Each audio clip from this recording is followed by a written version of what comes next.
Tell you something, being a man ain't no joke. Toxic masculinity. Bullying. The Me Too movement against sex. Hello. Welcome back. This is Andre with the Christian Male Perspective. Got my friends John and Andrew here. How you doing, fellas? Doing good. How you doing? Doing good. Good to be back in the seat again. Good to be back. Got a couple of things I wanted to talk about. We had some. How was you guys' Easter? Let's just get started with that. Get the introductions out of the way. How was you guys' Easter? It was great. Went back see some of my family in Camden, Arkansas, and just had a good time spending time with family and remembering the day. Celebrating Jesus, the resurrection, but just spending time with family as well. So good. Drew? Yep, same likewise, man. I had a really good Easter.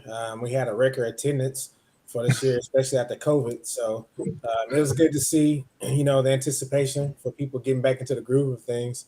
And, and of course, it was the main reason why we are where we are today is because of his resurrection. So that was powerful, man. So we had a powerful service. Of course, like John said, spend time with the family and just kind of try to enjoy ourselves. So That's good. We had a great time, great service. We had a great service today following up on that. So yeah, He is doing some miraculous and powerful things. And I truly appreciate for allowing us to be a part of his work. It is definitely being done, definitely being accomplished. All right. So for those that want to know, we are going to hopefully have a guest joining us here shortly. But in the meantime, something that was brought to my attention, a question that someone had is, how do you handle moral conflicts, from a Christian moral perspective? You can imagine with your friends, you can imagine even potentially with family, but I can especially imagine potentially on the job. There are situations where there can be a conflict in what the Word of God says, what your moral conviction is, and what you may be asked to say or do, or either on the job or with friends. And the situation I want to bring up was, for those that are not familiar, in Chicago over the weekend, there were groups of teens. I've heard numbers from 400 plus to nearly 1,000 teens. They were gathering at Millennial Park, which I guess is a park off in Chicago. And it's what they call wilding. It's basically where you have these large groups of teens getting together and having fun, singing and dancing. There's nothing wrong with that. But a lot of these teams were smashing cars and vandalizing property. Even one example from the news report, they actually, took a man in his car and beat him up. And, so that's obviously not acceptable. I can imagine, being a young man in a situation where you got friends that are like, hey man, everybody's gathering over here. Let's go over, let's join them. And I can imagine that being a tough situation. So Drew, John, put yourself in the idea of you're a young man, 16, 17 years old. You're hanging out with one of your friends and he saw it on social media. Hey, there's going to be a wilding party over at Millennial Park here at 8 o'clock. Come on, why don't you come and join us, man? We're going to go out there and we're going to go have, have big chaos. We're going to have fun. Put yourself in the shoes of that young man. How could you respond in that situation? Just put yourself in that young man's situation. I think for me, the one thing that I always had, and maybe this is something I was blessed with, but I always knew that I had something to lose. So I was very cautious, and I was never a follower. I was more of an independent guy, when I was younger as well. Some of my friends did drugs. I didn't do it. But I was strong enough to be independent and say no. And because of that, I got a lot of respect for it. Where I start coming around, they would put their drugs up. They wouldn't do things in front of me just because. And I wasn't criticized for it, but they respected me for it. And it's just a thought of me having something new. I always looked to the future and knew that I had something greater planned. So I didn't want to jeopardize anything. And I had that hindsight when I was younger. So I talk to young guys all the time, and I just do to the risk. You know, so these guys are asking knowledge, being asked, really risks, makes choices. Risking freedom.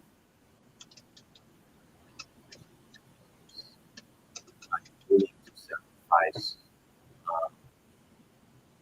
Are you willing to sacrifice your life? So, with those in mind, that's how I kind of handle different situations. If you get in the military, there's a lot of Hey, John, we're having some difficulty hearing from you. Would you mind checking your volume real quickly? Drew, just take it over while John's working on his volume. Put yourself in a young man's situation. kinda He's like talking about John- having something to lose. Yeah, kind of like John said, that's just I was blessed with that as well. I had parents that really instilled in me some value, and so when they instilled that in me, again, I was the same way. And like I can remember the prayers that my mom prayed. She's like, I pray that if you do get out there and get to acting crazy, whatever case may be, that God gets you. You know what I'm saying? And I had a fear of that, honestly, and really it helped me from being in a lot of situations. Of course, as a young man, as a teenager, you're still going to try to do things that because you have your group of people that you're around. And I wasn't necessarily like influenced per se. It's just like I enjoyed the friends that I did have, not really necessarily friends, but the people that I was around. And that was just a way for me to kind of be around them in a sense. And it wasn't necessarily I was just trying to be bad, but like my thing was music. So I can remember the times when I was skipping school, I was skipping because I was going to lay tracks. I had my keyboard and stuff. I'll put it in my car, and I would leave school and we'll go to my my friend's house and we'll be laying down beats and stuff. There was a little group that they had back in the day called Killer Crew, and I was laying sample tracks and stuff. Just what I'm saying, because it was just I just not necessarily I just really wanted to fit in. It's just something I enjoyed, and that was my avenue. And so I can even remember the times when I had this little job at Danvers, and that was my only way to get out of the house. So I would go to work, but then after work, they have a party on the Grove or something at Ole Miss campus, and that's where I would be. And like you said, it wasn't me trying to be bad. I wasn't trying to be in a bad environment, but at the same token, my friends did want me to come. So whatever transpired, that's what transpired. I just think it was the grace of God, to just help me in a lot of those situations to where it didn't go farther. And I know I was protected, man. I know God would just protect me even in my ignorance. And even with me going against, my parents' wishes, it's still, God's just gracious protecting me. So being in a position like that, I can understand the peer pressure because some, men, they look up to other people or they're still trying to find themselves. They really don't have a sense of direction. They may not have father figures, in their life like that to really instruct them. So, yeah, you're going to be easily influenced by your peers, and again, like John said, if you don't have any like moral type of compass or anything that, you don't have nothing to lose, then it's easy for you to get caught up in those situations. So I think a lot of with the kid, I can imagine a lot of especially young men, especially in the urban areas, and depending on where you grew up, obviously is different. But I can imagine some do have this feeling of, what do I got to lose? There's like a sense of hopelessness, if you will. So it's like, I might as well make the most out of this while I can. I might as well, have the most fun while I can. I might as well, the whole YOLO, you only live once type of mindset. I can see where a lot of people have that mindset. And I was a kid. I was there. I necessarily didn't get into all the trouble that some people did, but much like Drew, I was out there and I wanted to hang out with my friends, even though I knew if my grandmother saw what I was doing, I would get in big trouble, right?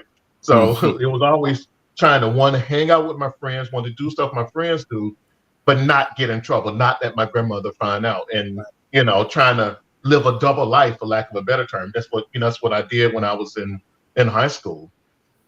In this situation in Chicago, unfortunately, there was a couple of kids that got shot when this event happened, and I mean, it could end up being a lot worse because a lot of these kids, they had a huge police presence that was out, and a lot of these kids could have very well ended up in jail. Because especially the court system look at you differently if you're 12 versus if you're 17. Though technically 18, you're an adult, but 17 is pretty darn close to it. So if you're out there doing, maybe even some of the same things that a 12-year-old is doing, the court systems may very well look at you much differently than they look at the 12-year-old. So the older you get, the more to lose you have, right? The more potential consequences for your actions. And unfortunately, I don't know if enough young men, especially because it's most of us young men who are dealing with this, who are out there. I don't know if we have that mindset, that understanding, if you will, that there is a lot to lose out there. So that's one particular situation. Any other situation, any particular situation that you could think of, either in your career, dealing with family or friends, where there was kind of a similar type of conflict? I know, Drew, you brought up sometimes something, you just brought up a little bit with your friends. I can imagine on the job, there could be situations where that comes up. I have one particular in mind, but I'll give you guys opportunity to speak. Is there any particular on-the-job situation that comes to your mind where there was a moral conflict of sorts? Well, for me, there's always moral conflict when I was in the military. There was always moral conflict. Okay. So, standing up is hard, but you have to be willing to do that, and you have to know what's at stake.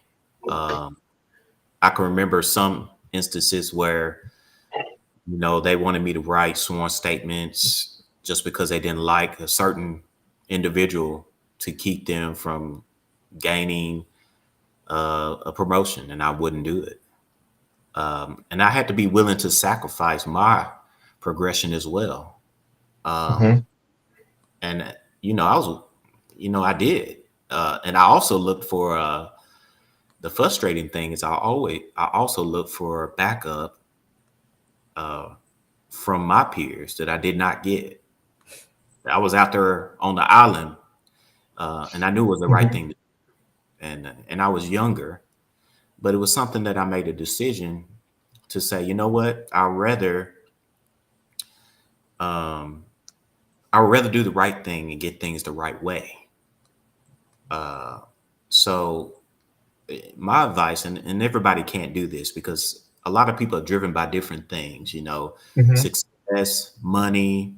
And if you're driven by money, then it's probably going to be hard for you to do certain things or not accept certain things on the job. Because if you're driven by other things, worldly things, then it's going to come with temptation, right? So you may not do that stand up for that moral thing because it might affect your money, or it might affect that promotion that you want. But I decided early that I would take another stance. I probably could have went further in my military career, but I wanted to make sure that I was still being able to, I thought was a better example to be able to serve in the military and still have moral standards and keep those no matter what. And I thought that was needed. And I was still successful.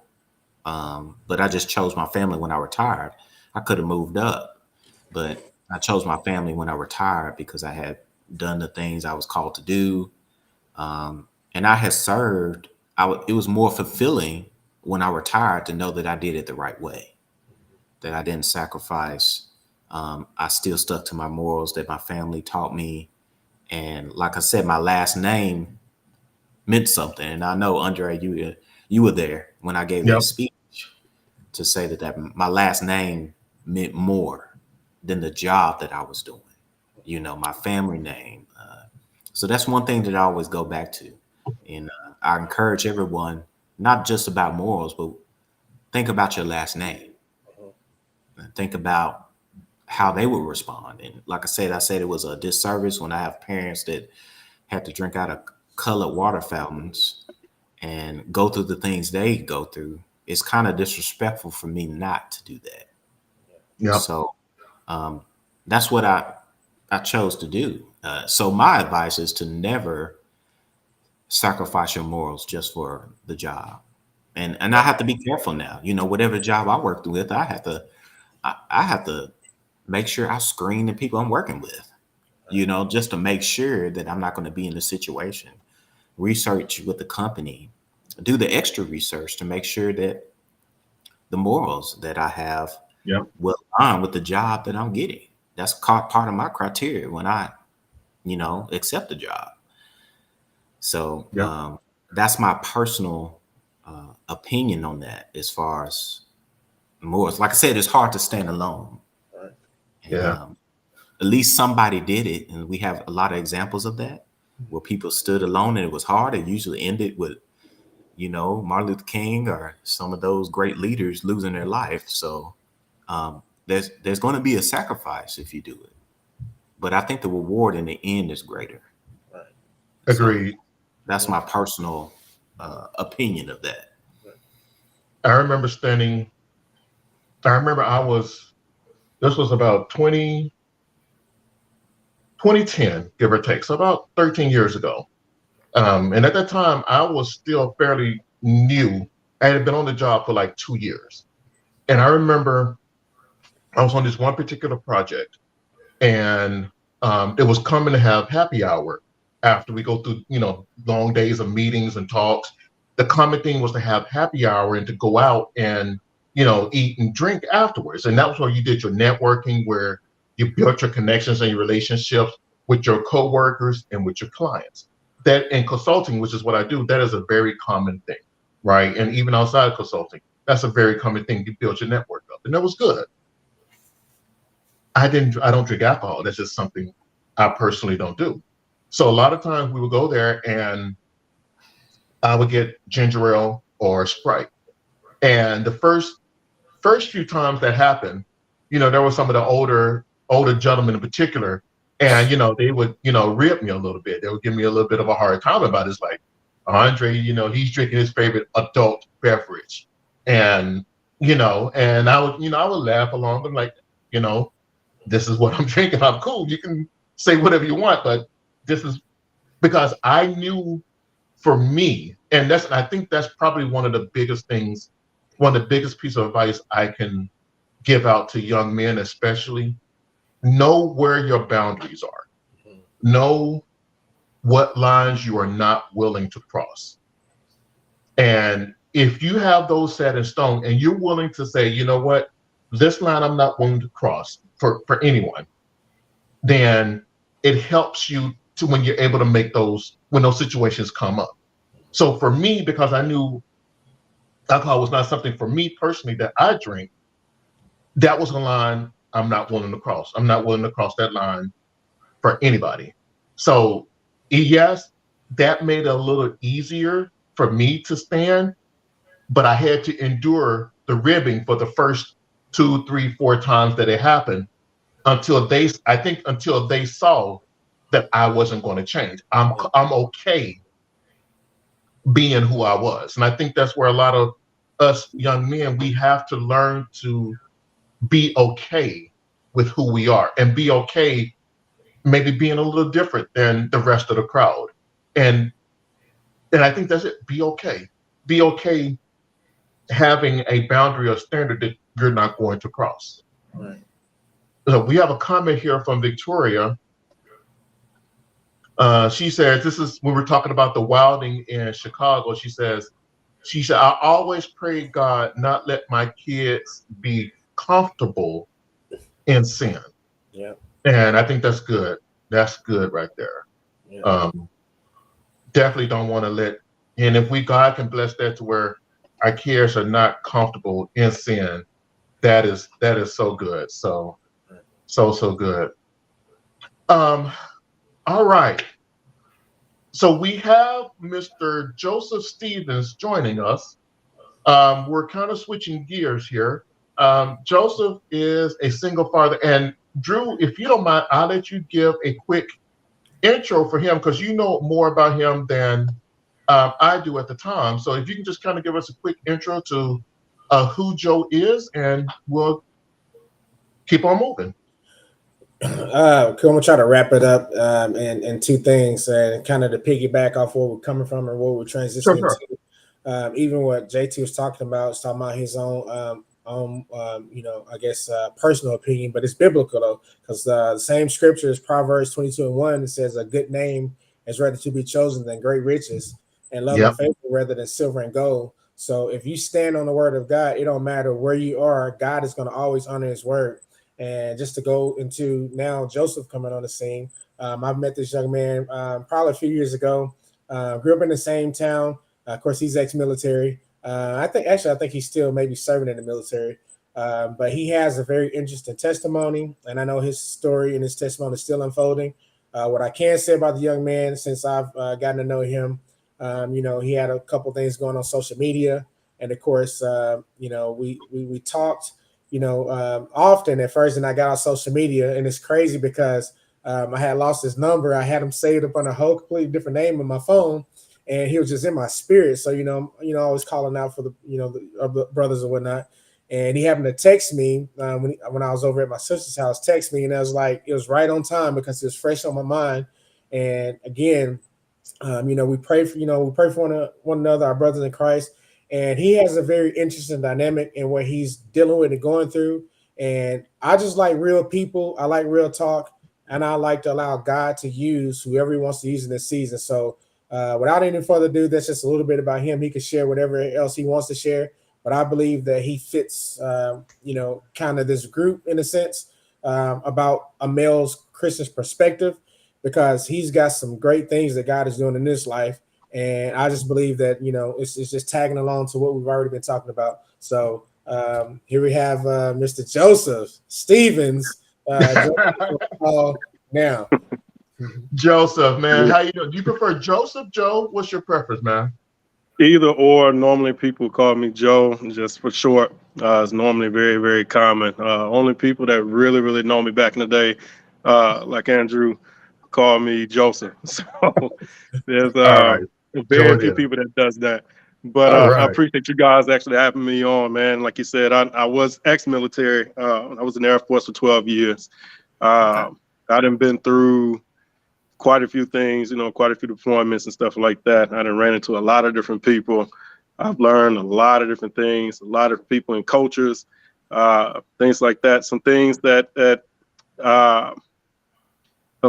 John has said, about the military is very, very true, as far as upholding your character. In order for you to keep your character, you have to do the right thing regardless, even though in the military we have core values that are not really followed all that well. And he knows what I'm talking about, just like the Air Force is integrity first. That should speak for itself, service before self, and excellence in all we do. And a lot of times that, certain people don't follow it. It's a lot of favoritism and things like that. So when they know that you are a leader, when people are following you, sometimes they put you in a situation to where they'll try to force you out of your character. And it's up to you, just like you said, the sacrifices you're willing to make in order to stay in character. So definitely that. And I think I heard you guys was talking about friends influence you to go to a party. There was some damages done and things like that. I can definitely tell y'all that I grew up in a house that when I was 16, I didn't go anywhere. I was raised by my grandparents ever since I was 13. Mother passed away when I was 4. We was living with our dad, and basically after a while, I was basically taking care of my little brother and sister by myself. Being in the streets, doing what we had to do, doing what I had to do to make sure we got fed. But the things I tell my son a lot is the things that I do is an example for you to do for you, so you will not go through the things that I went through, and not do the things I've done in the past. Being a young knucklehead, you know what I mean? Before I end up waking up and becoming an adult in my years, of experience. So, but yeah, everything you guys are saying, I can definitely relate to. So again, I appreciate you guys having me on, and I'm very, very excited to speak with you guys on these subjects. No problem. So one thing that you brought up, I definitely want to get a little bit more into your story. You mentioned your son. How old is your son? My son is 15. This is the perfect age. So just to kind of recap a little bit, in Chicago, at Millennium Park, I don't know if you've heard the story. The young people call it wilding now. It's basically where they get large mobs and group of people together. Like back in the day, you may get a lot of people go down to the lake. That's kind of what we did. Or Andrew said you go to the Grove, right? You just gotta you have a fun. You there may be some drinking or smoking going on, but it's just a way to kind of kids to blow off steam. Blow off steam. That's not anything bad, but in this situation, you got a lot of kids. They were actually mobbing. They call it wilding, but basically they were jumping on cars, smashing cars. In a few cases, beating people up, and you actually ended up with like the kids stood up on one side and the police on the other side. Which that all I can think of is old pictures I've seen of civil rights where they had those type of standoffs. And we're in 2023. You think it's not supposed to be that way now, but a lot of there was a lot of teenagers. From one report I read, most of them were young black males that were in this crowd. And I can only imagine with your 15-year-old son, he was kind of that ripe age for this type of event. As a dad, what do you say to young men who are having to face that type of peer pressure? What would be some advice that you would give them? Drew and John and I have kind of given our takes on that. But what would be some advice that you would give to a young man facing that situation, that scenario? When I was in Arkansas, I used to coach AAU football. So from 5 to 12-year-olds. And what I used to tell them, especially my son, all the time, is that decisions you make, the only person that's going to reap the consequences or the result of it is going to be you, even if you're there by association. So if you have a goal that you got in mind, if you got anything that you want to do in life, if you don't want to get in trouble, you want to continue on playing football, you want to continue on doing the things that you like to do, then I highly advise them. I tell them all the time, I highly advise you to always do the right thing. What may seem corny to these people over here, they're going to be the same ones watching you on TV when you are, and because they're kids, you got to speak and talk in their language on what they want to hear. They're going to be the ones that say, oh, I know this person, while you're out making millions of dollars playing on Sundays. You know what I mean? Or playing on TV in college, trying to win national championship, all because you made the right decisions on, hey, this is a bad idea. I know it's a bad idea. I'm not going to do this so I can actually fit in because this is what I'm trying to do. And especially to all the young black males, I'll tell them, we don't have the chances like other ones do, like other males do. I said, so whatever you do, you're going to be held full accountable. You're going to be held fully accountable plus some because of that. So if these are the things that you want to do, that's where you see your future at. These are the things you have to do. It's the blueprint: grades, behavior, being obedient to your parents, knowing what's right from wrong. If you know that if you're going to the A gap, because I coach defense, if you go to the A gap, knowing I call the B gap blitz, but you go to the A gap anyway, what's going to happen? I'm going to get yelled at. Okay, so what do you think is going to happen in life whenever you make those decisions? So with that being said, it's up to you to make those decisions. Are you going to study? You're going to do your homework. You're going to do all these things in order for you to get there. Or are you going to do what everybody else does and try to look cool now and say what I should have done, shoulda, coulda, would have been later? I said, it's up to you on what you want to do now. I said, so look cool by getting your good grades and having good behavior and stuff like that. Because even, whatever goals that you have, you're going to be able, you give yourself a better opportunity to complete them later in life versus trying to look cool now for something temporary and had a high risk of something bad happen versus you just doing what you're supposed to do. Right. That's it. I tell my son that all the time. He actually, I think it was what was it, beginning of his high school career, or whatnot. He had, I think they had a dance or something like that he ended up going to, and a group of them went outside. And so, nothing wrong with that. People go outside all the time. But, and this is what he tells me. He said, Dad, we all went outside, we're talking and everything. And next thing I know, we walked to the bleachers, they started smoking weed under there. I said, okay, so what you do? He said, I turned around and I left. I didn't say anything. I just turned around and I left, and I called y'all. I didn't even want to be a part of the dance anymore, which was true, because he called me, and I went and picked him up. I was like, you want to get out of there early. And he just shook his head, was like, I'll tell you later. I guess he just couldn't believe it. But I was proud of him of doing that, because I told him, I said, that same group, I said, what happened if you think, what would you think would happen if they would all got caught? You don't even have to do anything. Just the smell get on you, and even you being there by association, what you think is going to happen? He said the same thing you always told me. We're already guilty because of the color of our skin, but just because we're all out there, the consequence is going to be severe. I said, exactly. So I said, always keep that in mind. Always encourage others. They make fun of you because you're a goody two-shoe. It is what it is. I said, I'd rather for you to do that and be able to go to college and doing all the things that you want to do versus wishing that you would have done these things behind, bondage. That's what we don't want. So that's what I normally give advice to anybody, even people our age, well, younger than me, especially young airmen in the military. Same thing. I give them the exact same speech. I had a question real quick. I know we're talking about peer pressure, but it just really dropped in my heart, because I know a lot of young men struggle with this, and this is sex before marriage.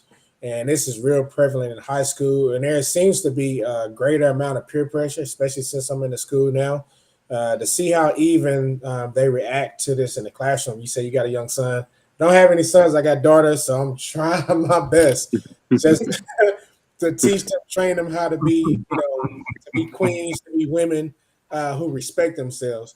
But man, I see in these schools, man, these girls, they just don't respect themselves, and they are more into the act of it than some of the men are. And I hear them talking about their head counts and stuff like that. With that amount of peer pressure, talking to your young son, like, how do you address sex with him? Sex before marriage, and what are those conversations? The little, like, because I mean that's a great deal of peer pressure too, and that's I see it is every single day, and that's so easy because they can text, "Hey, meet me in the bathroom." You know what I'm saying? Like, and it's just easy to, so, what are some of those conversations look like? I have, Andrew, I got 3 daughters myself. I got one that's getting ready to be 15, and because my son getting ready to be 16. So she's getting ready to be 15, and I got a 7-year-old and a 4-year-old. And for my girls, since birth, I always tell them, all boys are nasty except for your daddy. Yeah. That's it. I was like, I just want to make that clear. Right. They all got a disease. Your brother too. Like, period. Like, that's what I put that in their brain, because one thing I don't want them to fall for is the the small talk. Oh, you're beautiful, or you this, or you that, whatever. I tell my girls that every chance I get. I open doors for them. I do all these things for them to show them exactly how a man is supposed to treat them and not sexualize them in any type of way. And for my little ones, just the little things I do first, but I always put in their ear, all boys are nasty, period. I was like, yes, I don't play that. Daddy will definitely be very mean to the boy and his father if something like that would have happened. But for my son, and my older daughter, I talked to them a little bit different. My oldest daughter, I told her, the things that you do is what you're going to get labeled as because you're a female. I said, if you carry yourself a certain way, regardless if you do it or not, that's what you're going to be labeled as. So whatever it is you want to be called, that's how you need to be carrying yourself. I said, period, hands down. And for my son, I said, listen, you play football. And, you've already put out there that he's they ranked him number 11 in the state for DBs for his class. And I told him, I said, here's the thing you're going to run into, because same things I ran into. Whenever you start having this light shine on you, I said, females are going to be flocking over you. And guys and girls are going to pressure you. They're going to make fun of you. They're going to be doing all these things here. I said, again, whatever that you do is only going to affect you as of right now and what your future is going to be. I said, let alone, I said, for sex, I said, if you're thinking about doing it, I said, I would rather, because we all been teenagers. I told him, I said, I'm not stupid. We can have this talk all day long. Till I'm blue and gray in the face. I'm already bald. I said, you want my eyebrows to fall out too? I'll do it. But, as far as that, I would rather for you to talk to me about it, ask me and tell me. That way, if you're going to do it anyway, I need to better prepare you on what you need to have and stuff like that. But rule number one, just don't do it. I said, the things that I've learned, that it is a sacred thing. I said, when it comes to that, I said, it sounds weird because it sounded weird to me too when I had to talk when I was in my 20s. I mean, I was already gone then, but at the time when someone actually did come and talk to me, it's a sacred thing between you and your partner.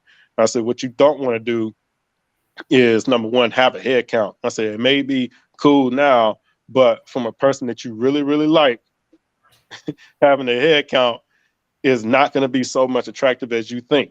I said, on top of that, I told him he has a teammate that's in Arkansas right now who is getting ready to be in the 10th grade, just like him, that has a child already. Wow. And I said, major football star in the state of Arkansas. And I said, he has major decisions to make as far as what he want to do with his future, because he still has a bright future. I said, but you're going to make it hard on yourself in order to complete those things, because you done something that you should have waited for. And now you brought another life into your life that you are not even able to take care of. I said, so if you even have the urge, because you're a teenage boy, I said, you need to come and talk to me first. I said, you got your mother there. You live with her. She's always in your ear. That's good. But as a man, I said, I want to let you know, not only from a guy perspective or a male figure, but also a father figure as well. Because you got to think about that. Like Drew, for instance, like God forbid this happened, but let's say you had another daughter that was the same age as my son. You and I both found out that now they're pregnant with a kid coming into the world, and you already know they banned abortion. And for me, I have a 14-year-old girl. Just as a father, I would be absolutely heated. I'm not going to lie, just the level of anger that I would have with her and him. And I don't know what my reaction is going to be, because I preach this all the time. But just as a father, it's like, not only you're my child and I told you not to do this, but you also got someone else involved. You got us involved now, and you're going to expect for us as parents in order to pick up the slack with something that you have done. So I told him, I said, it may not stop you from going to college, but you ain't getting away from your responsibilities, which means that you're not going to be able to concentrate on the things that you need to concentrate on because you brought a life in here. I said, so bottom line, son, just do not do it. Even if you're going to get pressure to do it by somebody really, really if they really like you and you tell them, no, I ain't ready for it. If they really for you, they're going to say, okay, I understand. We could wait. I said, that's right there. You need to look for it, because if they want what they want, they already bad news, period. I tell my daughters that too. If a guy trying to pressure you doing something that you're not ready for, he's bad news. Leave him be.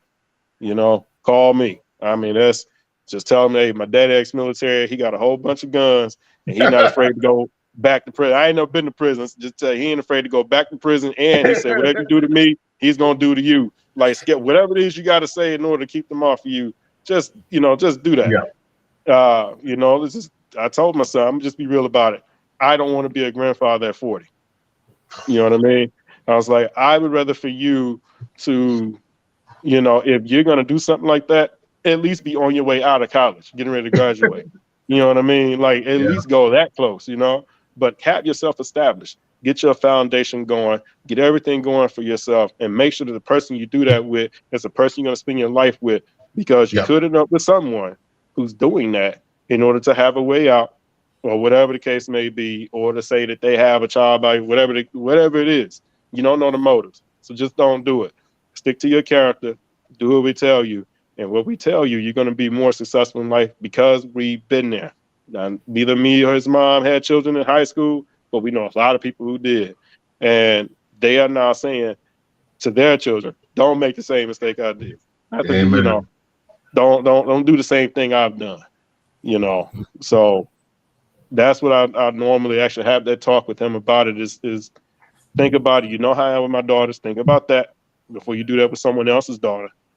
And number two, think about the responsibilities and the trouble and the things the weight that you're going to have to carry now because of a decision that you made or got pressured into when you could have just simply said no and not do it. Yeah. So I have a son. With my son, we have a rule. We have a couple of rules in the house that we use. One of those rules is if you're going to do something dumb, don't be stupid about it. And that's kind of the way I try to explain sex to him, right? It's like, you shouldn't, you shouldn't, not only because God done said so, but you can't afford to take care of a kid. So you shouldn't. But if you decide to, don't be stupid. Use a condom. Just, so that's kind of one of the rules that we have. That's kind of what I tell him. I have a 16-year-old daughter. I just tell her I'm going to kill the guy. So that's just like I said, I don't know how I would react. Right. That's probably what goes through my mind. And it would be the grace of God that keeps me. So I'm just being honest. I know it's on YouTube, but but that's kind of joking, but like I said, I have no idea how that, but it is a little different And I say this unfortunately because guys can walk away, but they shouldn't, but they can. Right. Moms is very difficult. They can, but it's very difficult for a mom to walk away. Yeah. So for me, it's more for the girl because she's going to have to carry that baby through, and that baby's going to be with her for 18 years. Right. The guy can run away from that responsibility and let the government chase him. Right. Yep. And, sometimes they find them, sometimes they don't, whatever the case may be. But so to me, that's why there's always more responsibility on the girl for that reason alone. Now, the guy, he should, if you're going to do and that happens, follow through. That's just the right thing to do. You have 50% in making the baby, you got the responsibility of it. But so I have to admit I do treat it a little differently because of that. And another thing too, while we're talking about that, I don't even think we talk about that enough. I mean, it's not like it's rocket science. It's not like it's not happening.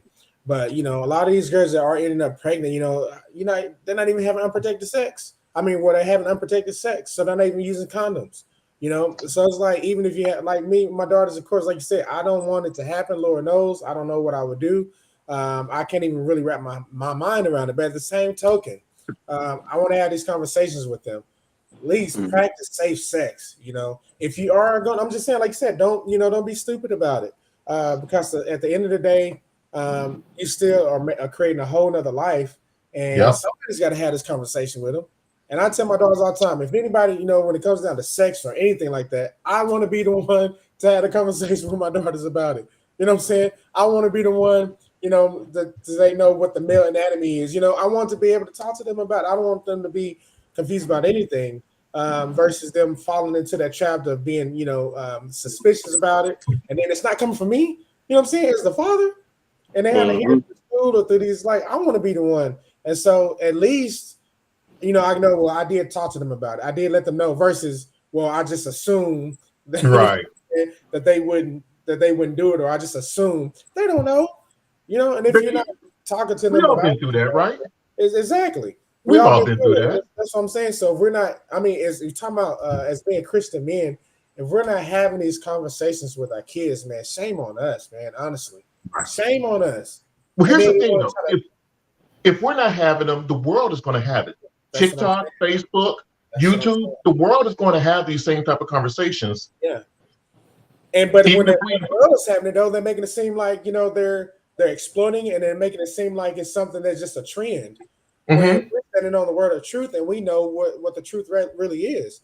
So even like Joseph was saying, man, yeah, I want them to come to me, like, hey, Dad, this guy, he's really pressuring me and having sex. At least I want them to feel comfortable enough to come to me, and at least Mhm. because at the end of the day, at least, hey, you know what, babe, we're gonna pray about this thing, and then we're gonna fast about it. At least knowing, versus Mhm. putting them out there and just expecting them to just to fend it off. These guys, man, they're really, that's all they got on their mind. That's all that's in the music that they listen to. So of course they're going to try to do it. So shame on us if we're not having these conversations with our kids. Agreed. Agreed. And I have 4 daughters, so Oof. God, bless you, John. Bless you, John. so Yeah. it's not for me. I have to have a long conversation. It doesn't stop with the sex. It starts with because a lot of the young men, you got a lot of young men that's beating on girls. Yeah. It's just a lot different Mhm. than what it was in our generation. So Right. the guys are different, So you have to have a whole just conversation of, hey, we need to have standards, consequence. Then I go through that. Then I'm going through, you know, what you put on social media, how you present yourself on social media. The guy's a hunter, and you're gonna put your body on there. You're gonna do all these things. So, I'm talking to my kids constantly about that, and unfortunately, it's so dominated by social media, where kids think it's cool to post all these thirst traps and things of that nature. You got girls doing Yep. that. They're not enforcing it. It seems like they're not enforcing any dress code. When I pull up to the school to pick up my daughter, I'm like, who's in the hallway? Because I don't know how they got in, So it's just a lot. I think the society is more into bending now than accountability. Back in my day, if a girl showed up, guess what? She going back home. They're calling her parents like, you need to come pick up your daughter. When she put some clothes on, she can come back to school. It's not like that anymore. I think it's more Girls. of a. Go ahead. Yeah, I think, I don't know what's going on, but like I said, I think they might be afraid of the accountability. It's a lot of sensitive world right now. So Yes. they're having to do more of that at home. So it's really difficult.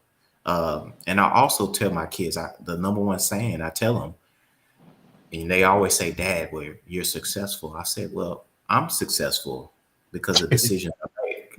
I said, Mhm. your bank account is linked with your social media.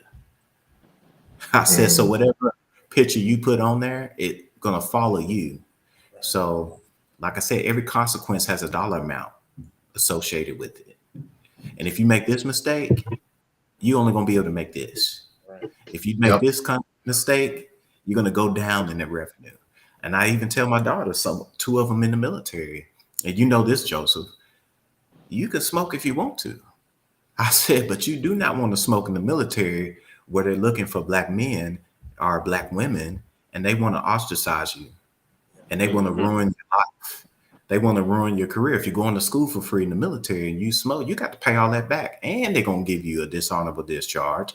So therefore, you can't be what you want to be in college. You're gonna have to go work at McDonald's. It's a wrap.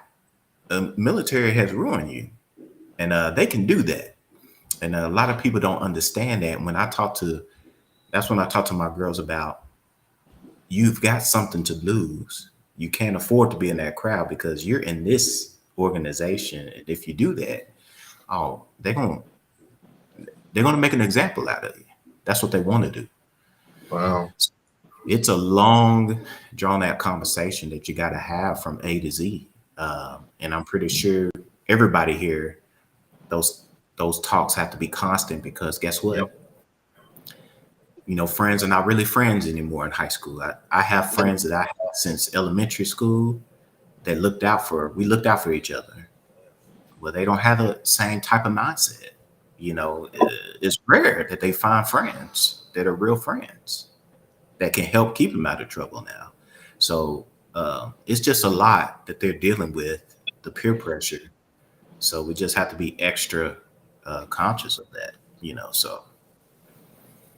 Cool beans. So one of the last topic, I know, Drew, you got to drop. I'm thinking about reading 1 Corinthians 11:1, and something you said, Joe, got me to really thinking about this. This is the Apostle Paul talking. It says, "Follow my example as I follow the example of Christ." And one of the things that all of us guys have talked about is the lack of good examples, especially for Black men. But even Black Christian men is even more so, it's even rare. Can you tell me about, from your perspective, the example when you're dealing with, particularly with your sons, the example, how you setting an example affects them? Like, have you seen them do some of your mannerisms, the way you think? The example you talked about your son and his situation, calling you, and you obviously have had a good influence on him. But what is the importance of you setting the example for him so he follows you as you follow Christ? If that makes sense. Yeah, it makes sense. The important thing that I had to remember when he was young was that anything I've done, he started doing. And I started to see that. And when I started to see that, it really clicked in my mind, just like you said, is that, I have to be a good example. How, if I don't want him to go in a certain path or to be a certain way, I got to make sure that I am being the way that he needs to be in order for him to get where he needs to, go where he needs to go. And one of the things that I always tell him is that, what you see me do, you should mimic that and be better. Like, I have a bachelor's degree in business. And I told him, I said, because I have a bachelor's degree, the goal for you should be a master's. The higher I go, you should try to reach higher. Just like in football, I said, you watch me play ball. I said, you try to mimic everything I do, in that. I said, if that's what you're going to do, it's going to take practice.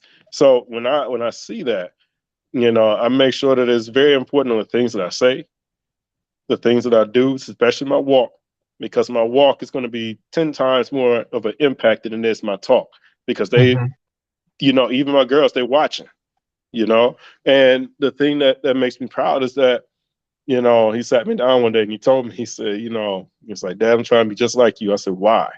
I said, I don't want you to be anything like me. He said, well, be better. Because because what I see is that, you work hard. We never went hungry.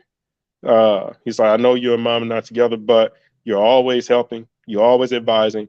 You're always there when we need it. Anytime we have an issue, you somehow know how to fix it. He was like, I'm just trying to be like that. I said, and I told him, I said, listen, what I want you to do is to be 10 times better than I am, even on my best day. I said, just like how I want you on the field, your worst day should be my best day. I said, I want you to be just like that, even in life, because I've done some things in my life that are, that I'm not proud of at all. I said, and every man who has been humble will tell you that. I said, and that's the thing that I, if I want you to do anything like myself, is that I want you to always stay humble. I said, stay humble. So I said, do not, what you don't want to do is, you don't want to fall in the trap of, what's the word I'm looking for, of arrogance, thinking you're better than everybody else, thinking that, you can't do no wrong. I said, always be humble. Always put yourself in the other person's shoes before you make a decision. Always put yourself, in the other person's shoes on the way you speak to them and things like that. I said, even when I do something wrong, I said, you see me go back and think about it and then go back and apologize, whatever I need to do. He's like, yeah, I see that. I said, okay. I said, so again, I want you to be your own person. I said, I want you to be your own person, do everything better than I've ever done. I said, and the main thing that I always talk to you about, especially is, what our walk in Christ should be. I said, as men, we got a lot of responsibilities on our plate, on our back, that is in that Bible. I said, you see me read other books other than the Bible. You see me read the book Enoch, the Apocrypha. You see me going a little bit further into things like that, because, I want to make sure that I have, the knowledge I need in order to go on with this life, in order to teach you. I said, that's in the Bible, is for us men to teach the children. I said, you don't see that. I said, so if you want to have an example, I said, the number one, the example to follow is Christ. But if you're going to follow me and my lead, then, that's a different story. And that I try to keep that in my mind on what I do and how I do it, how I present myself, how I talk to him, how I help him dress and things like that. And I'm seeing it coming to light. So the more I'm seeing it, the more I have to make sure that I keep myself in check and my character in check in order for him to do the exact same, because I have seen that. He don't argue. I don't argue. I don't do that with anyone. I do my best not to, because the conversation don't ever go anywhere. And I told him that if you can't uphold your character, even in tough situations, son, I said, you're going to end up making a mistake. So I try to make sure that I do all those things in front of him, and even when I'm away from them, because when other people speak about me, I want them to hear nothing but good things. Mm-hmm. So that's how I normally keep my walk and be an example for him, is that I know he's looking, he's following my every move. He's even starting to walk like me, and that's scary. So yeah, I do my best to make sure that I stay humble and keep myself accountable, with my character and everything I do, because I know him and my girls are watching. Yeah. I think that's something important. The girls, and I know, John, you got 4 girls, and I'm learning, I only have 1, but it's, you want to model what a good guy is. And I say that because one of our next 2 episodes are going to be on the concept of a nice guy versus good guy. And I personally think there's a big difference between the two. But modeling for your sons and daughters, I think if more fathers, whether they're in the home or not, I think if more fathers did that with that type of mindset, you will have less situations like you had in Chicago with those hundreds of teenagers, smashing cars. You can't necessarily blame it all on the parents, but I refuse to believe, common sense tells me that if you had more fathers involved in those children's lives, that there would have been less of those children out there involved in that situation. You can't prevent 100%. That's a dream. But you can. But I think if more fathers were involved, that impact would be seen. I think that impact would be seen. All right. We're right at our hour. Joe, being our guest, you want to wrap us up, man? What do you guys normally wrap up with? Prayer? Or with an ending statement of both?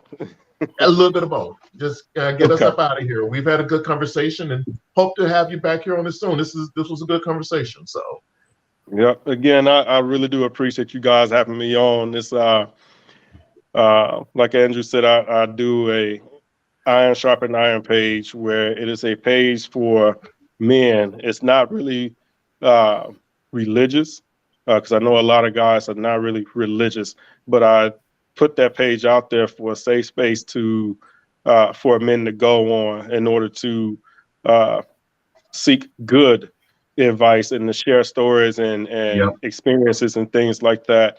I haven't been on it in a while. I just had a major surgery. I'm getting ready for another one. And so I haven't been on there for a while. But one of the things that I do talk about on Iron Sharpen Iron is accountability as a man. And that's whether you are a Christian man or whatever man it is. You got to have accountability as a man before you can complain about things. And that's one of my pet peeves on there. And I tell these guys all the time, I hold myself accountable, and I love to have an accountability partner, because sometimes we will get in a space to where we are vulnerable and we are weak. I mean, to just be real about it. We're human. We will get weak.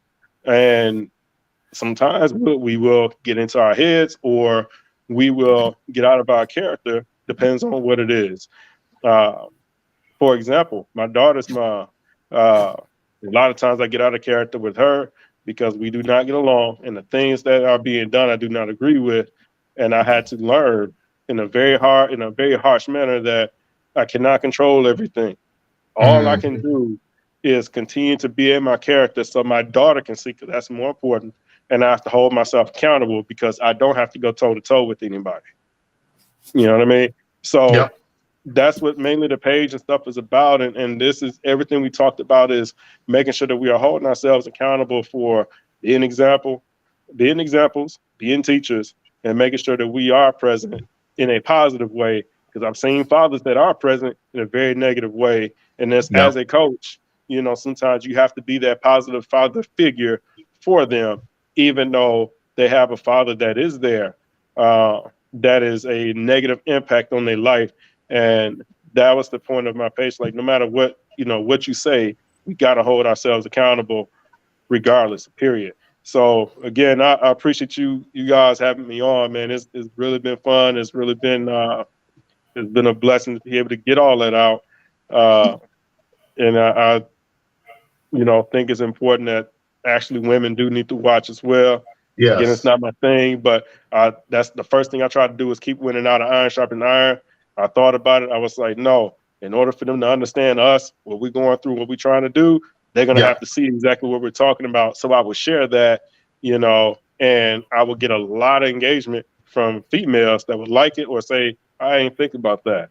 So I think it is a really good thing for men to take lead, to have these type of conversations out in the open like that for people to see, especially our women.